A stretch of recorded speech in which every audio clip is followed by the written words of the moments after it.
There are many battles happening in Washington, D.C. these days, with the biggest over trade. The fight over these tariffs is dividing Democrats and Republicans. One Democrat, though, who understands the role of tariffs in leveling the playing field for workers is former Ohio Senator Sherrod Brown. News 5's John Cossack continues our team coverage now.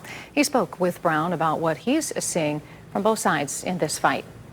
Donald Trump's defeat of Hillary Clinton in 2016 was a dark day for Democrats, former Ohio Senator Sherrod Brown included. But it came with one small silver lining for Brown that we talked about in the days after that election. I am comfortable that TPP is dead. TPP, the Trans-Pacific Partnership, a trade deal supported by former President Obama but opposed by Brown and also President-elect Donald Trump, who pulled out of the deal on his first day in office in 2017. They both were also opposed to NAFTA, which Brown voted against in 1993. That's why Brown reached out in November of 2016 to Trump to say, let's work together on this. I don't think that the president-elect's really thought about these issues with any depth. He knows he doesn't like trade agreements, but it's obviously more complicated than that. Brown worked with the Trump administration to pass the NAFTA replacement USMCA in 2020. I have supported, as you know, John, in stories you've done, I've supported tariffs to help steel in Ohio, to help washing machines in Ohio. I've seen tariffs can work if they're well thought through. And AMD said of countries that cheat, not our allies. Brown voicing his concerns recently in an op-ed for the New York Times against what he calls the president's erratic approach to tariffs and the Democrats' response defines many of them, he said,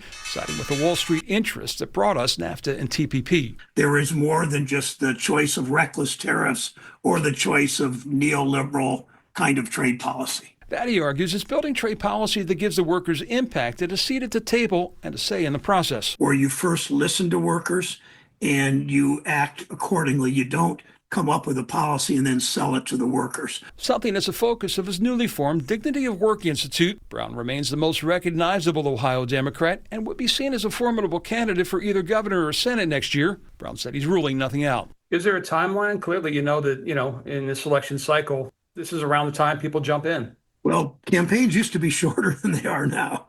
The filing deadline, I imagine, next year is February or March.